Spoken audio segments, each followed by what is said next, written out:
Olá pessoal, meu nome é Bruno Henrique de Souza Mangueira, sou professor de História, Geografia e Atualidades, tenho especialização em Antropologia, então posso lecionar para Ciências Sociais também. Dou aulas aqui em Bauru há um certo tempo, minha formação foi em 2007 e trabalho com essas disciplinas ao qual falei anteriormente. E no caso, agora, especificamente dou aulas ao Instituto Educacional Monte Sião, aqui em Bauru, estado de São Paulo. Uma escola que trabalha com supletivo, com cursinhos e também cursos técnicos relacionados a diversas áreas aí do conhecimento. Uma importante escola aqui de Bauru e região. Bom, qual que é o objetivo desse vídeo? Primeiramente, eu trouxe um trecho aí do hino nacional. O objetivo do vídeo, o objetivo da música, desse trecho tocado agora a respeito do hino nacional, é falar um pouco a respeito desses feriados, ao qual nós aí comemoramos aqui, no caso aqui no Brasil. Feriados nacionais importantes na nossa própria história, que refletem muito a respeito da nossa própria história. Eu me refiro, no caso aqui, ao 19 de abril, que é o Dia do Índio. Iremos falar um pouco a respeito da origem desse feriado, por que desse feriado. 21 de abril, hoje, Tiradentes. E 22 de abril, no caso amanhã, descobrimento do Brasil. Então, vamos falar um pouco a respeito desses feriados. E a música serviu para salientar esses feriados e nos levar um pouco aí a esse espírito nacional, a essa nossa nacionalidade, o que é muito importante, muitas vezes esquecido de nós brasileiros. Então vamos falar a respeito, primeiramente, a respeito do descobrimento do Brasil. Como se deu esse descobrimento, no caso propriamente dito, em linhas gerais, bem rápido, para que, na verdade, não seja assim cansativo, não é uma videoaula inteira, não irei aí cair em pormenores, no caso. São explanações importantes, considerações importantes a respeito desses feriados ao qual nós fazemos parte e é muito importante para nós. Então, os historiadores eles trabalham muito essa questão de descobrimento ou achamento. Então, o que seria esse descobrimento? Falam-se em achamento por quê? Porque, na verdade, quando se fala descobrir o Brasil, é meio que fantasioso, porque aqui já existia populações que viviam aqui há milhares de anos. Comunidades que foram extintas, muitas comunidades foram extintas. O número de índios, da comunidade indígena no Brasil foi muito restrito, foi muito diminuído ao largo aí do processo de colonização. Então, os historiadores trabalham muito essa questão. Será que foi realmente descobrimento ou achamento? Porque, na verdade, as pessoas aqui estavam há muito tempo. Não foi um território descoberto. Não foi um território descoberto totalmente nem por Portugal, haja vista o Tratado de Tordesilhas já ter sido realizado. E também há relatos de navegadores ali já no rio Amazonas, Vicente Pinzon, já um espanhol. Então, quer dizer, não era um território totalmente desconhecido aí para a coroa portuguesa e a coroa espanhola. Mas de acordo com a nossa tradição histórica, né, nós trazemos isso conosco, que no dia 22 de abril de 1500 o Brasil foi descoberto. Né? Talvez uma terra nova, mas que eles já sabiam da existência aqui desse local, né? É fato que eles já conheciam e sabiam que existia terras. Talvez nunca aportaram essas terras, mas que já conheciam. E também não descobriram algo novo, porque já tinham sido descobertas essas terras há milhares de anos atrás, através da migração indígena, migração asiática que ocorreu aí em todo o continente americano, começando pela América do Norte, se estendendo aqui à América do Sul. Então, a princípio, no período pré-colonial do Brasil, né, o processo de colonização mesmo em capitanias hereditárias começou a partir de 1530. O Brasil ele serviu só para uma espécie de ancoradouro, uma espécie de oficina de caravelas e navios. As pessoas vinham aqui para consertar os navios, para abastecimento hídrico, né, para água, né, para reposição de água, para comércio de pau-brasil, pouco depois, e aves também, exóticas. Tudo aquilo que era exótico e não existia em Portugal, no caso aqui, foi comercializado pelos portugueses a princípio. Então, o Brasil não era um país que dava muitos dividendos a Portugal, né? Embora a comercialização de pau-brasil foi de larga escala, quer dizer, foi uma comercialização importante no Brasil.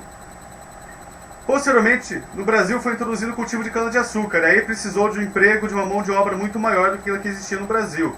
Né? Os índios conheciam muito bem o território e fugiam, mas foram empregados à força também nesse processo de cultivo da cana-de-açúcar, né, no Brasil. Mas o Brasil precisou, no caso a coroa portuguesa, precisou empregar a mão de obra africana. Aí teve início o processo de escravidão no Brasil, que durou aí mais de 300 anos, todo esse processo aí, de colonização no Brasil. E foi empregado maciçamente, sim, para atender a necessidade externa. Aí sim o Brasil começou, né, a dar lucros a Portugal e posteriormente desenvolver outras formas de negócios lucrativos, né? Cana-de-açúcar, depois teve a fase aurífera em Minas Gerais, com a descoberta do ouro, que eles tanto procuravam aqui no Brasil, e a princípio não encontraram, e depois a fase do café. 3 grandes ciclos aí de grande movimentação econômica no Brasil e enriquecimento da metrópole. Então isso aqui é um pouco, né, a respeito do processo de descobrimento do Brasil. E vamos seguir adiante, falar a respeito do Dia do Índio, como que ele foi criado, por que ele foi criado, e posteriormente Tiradentes, que comemora-se hoje aqui no 21 de abril.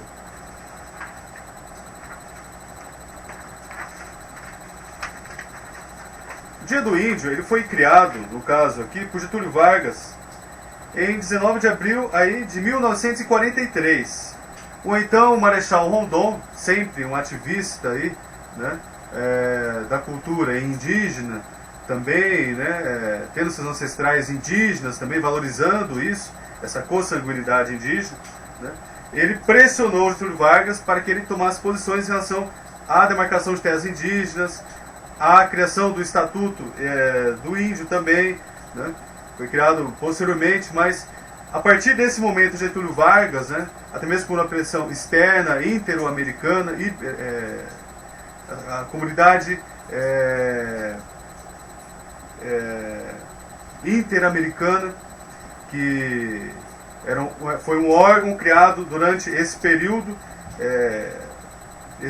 histórico no Brasil e em todo o continente americano, em defesa da cultura indígena, em defesa das populações indígenas. Então esse órgão interamericano pressionou, no caso aqui, Getúlio Vargas, né, também, para que o Brasil tomasse uma posição mais séria em relação aos índios, em relação à comunidade indígena. E isso daí foi sendo realizado a partir de então, né?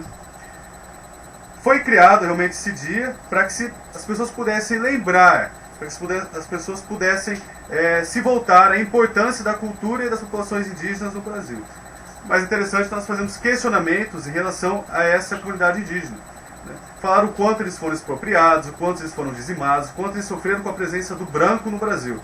E falar também da nossa responsabilidade enquanto brasileiros, enquanto irmãos, né? Haja visto a nossa composição étnica também ser de índios e negros. Entendeu? O Brasil, um país aí que sofreu a maior miscigenação do mundo em toda a história, né?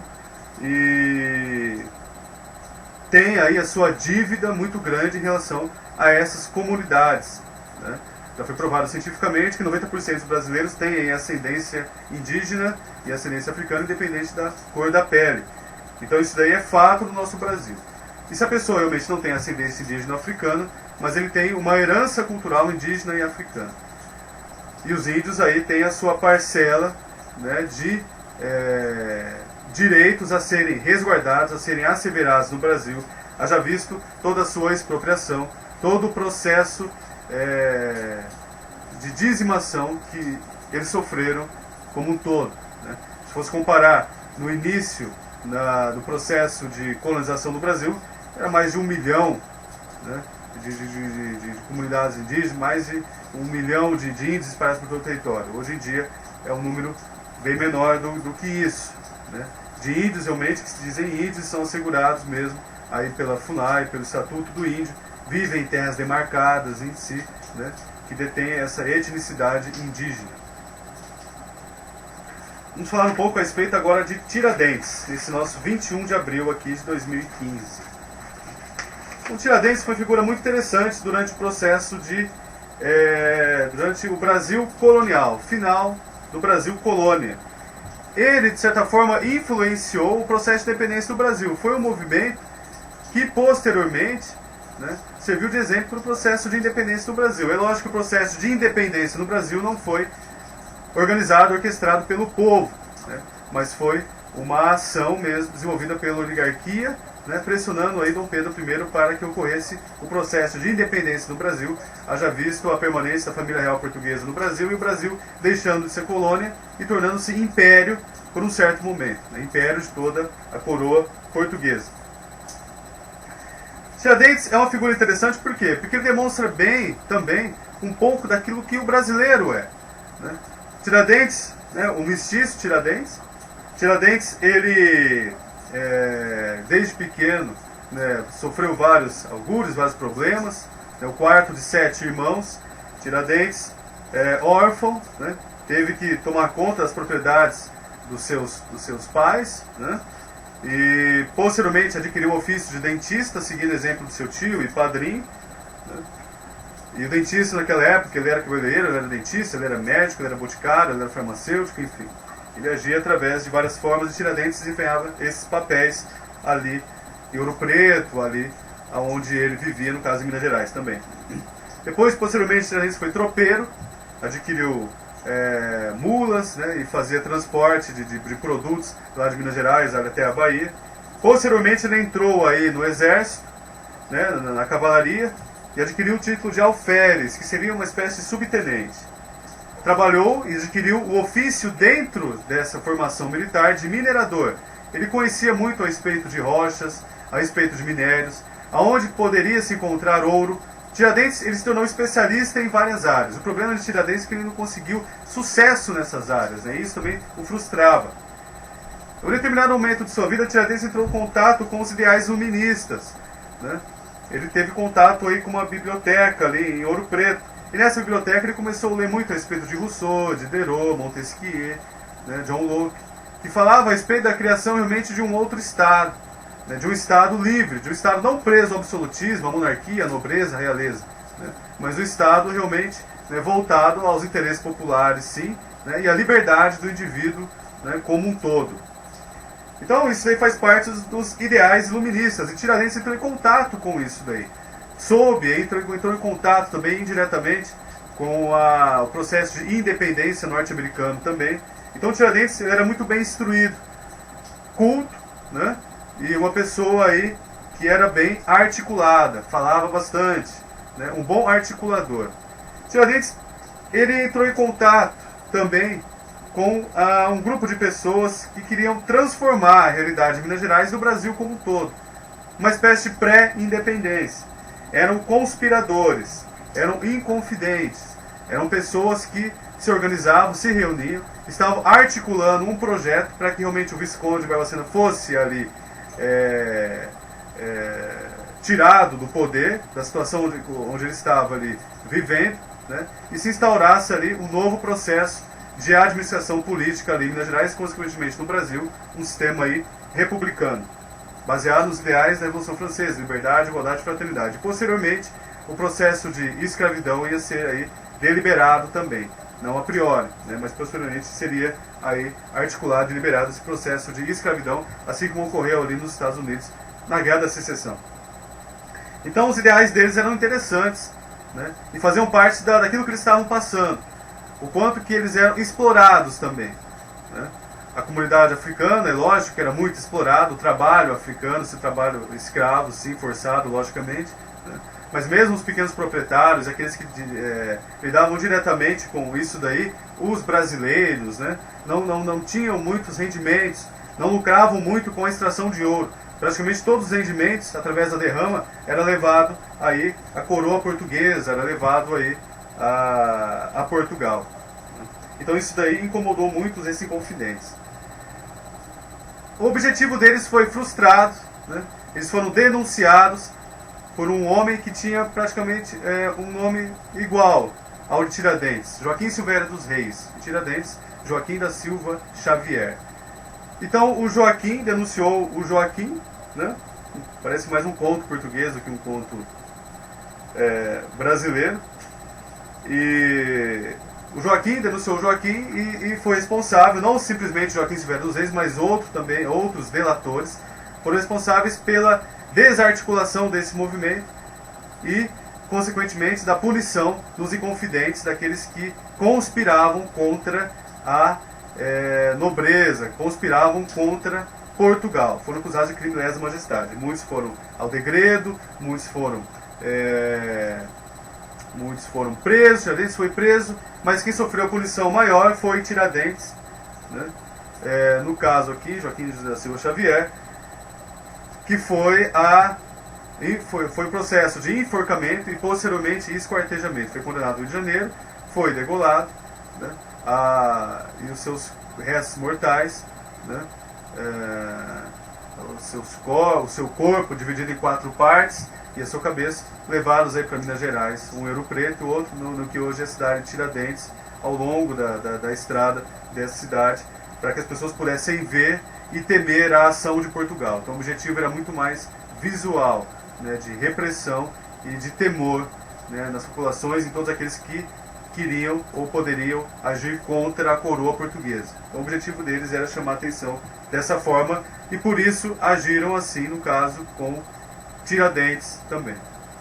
O objetivo do vídeo, sim, lógico, é falar um pouco a respeito desses feriados, é trazer um pouco aí do hino nacional para que nós possamos reforçar esse conhecimento, reforçar essas ideias, mas o objetivo principal em si é valorização. Primeiramente, valorização da cultura indígena, do que é o índio, a importância do índio na nossa própria cultura, né?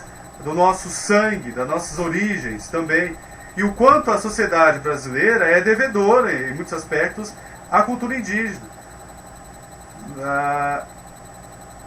Aqueles que vivem mais na região centro-oeste do Brasil, na região norte do Brasil, né, observam mais isso daí, esses desmandos, essa realidade, porque eles estão em contato diretamente com as comunidades indígenas. Então a questão de demarcação, né, essa questão, por exemplo, de violência, ocorre muito nesses lugares. Então isso aí está um pouco distante de nós. Mas não quer dizer que ainda não aconteça. Isso é muito sério no nosso Brasil também. Essa questão de demarcação de terras indígenas que é muito vilipendiado, que é muito deixado de lado muitas vezes, né? O que é interessante também é nós voltarmos à questão de Tiradentes, né, enquanto esse herói nacional. Tiradentes, ele foi considerado herói nacional a partir do Brasil republicano.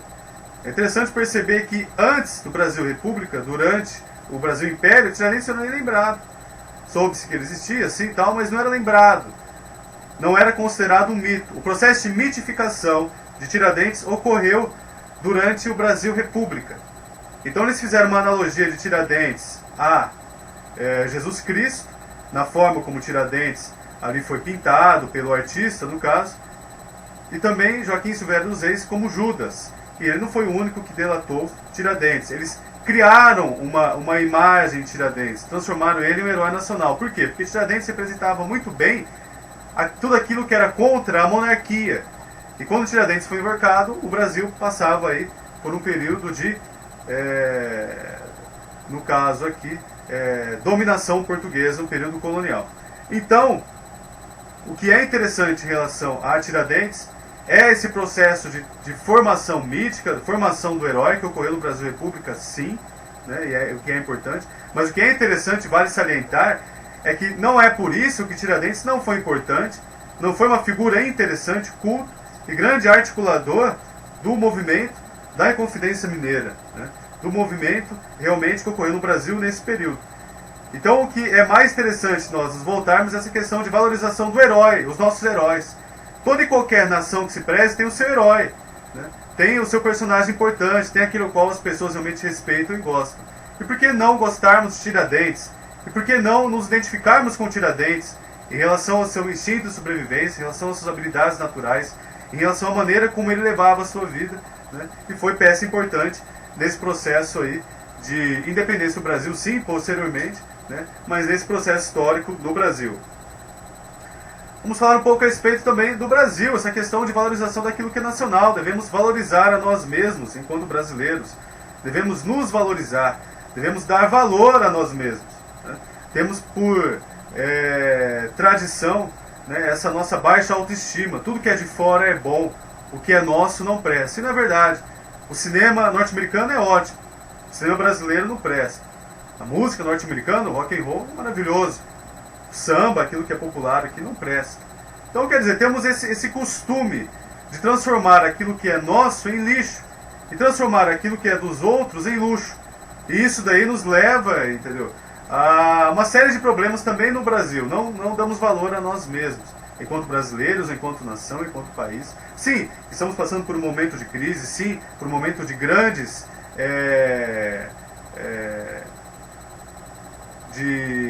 verdades sendo reveladas, um momento de grandes apurações, um momento de crise, né? Por que não dizer isso, né? Crise econômica, crise política, sim, né? O Brasil aí passando por esse problema, sim, nós observamos isso daí, isso é verdade.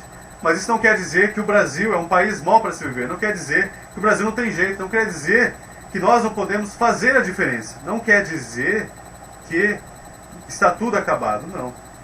Então o convite que eu faço aqui é para que nós venhamos nos valorizar, valorizar essas festividades importantes e dar valor a nós mesmos, enquanto brasileiros, enquanto nação, enquanto povo, um povo bonito, né? Um povo que se dá bem com todas as outras culturas, que recebe bem povos de todas as partes, que também é bem visto por outros povos, né? Que passa uma imagem positiva aonde quer que vá, fora a nossa própria geografia, que é lindíssima, que é bela.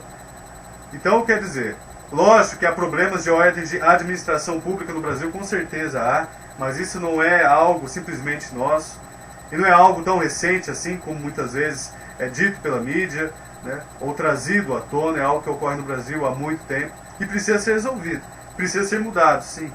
Mas o Brasil é realmente o nosso país, a nossa pátria, a nossa nação, e esses elementos devem fazer parte do nosso objeto mesmo de gratidão e de exaltação daquilo que é nosso, enquanto brasileiros, enquanto povo. Obrigado a todos, eu agradeço por essa oportunidade, eu espero que eu tenha aí trazido um pouco mais de informação a todos aqueles que me acompanham nesse vídeo e outros que vierem após esse. Obrigado.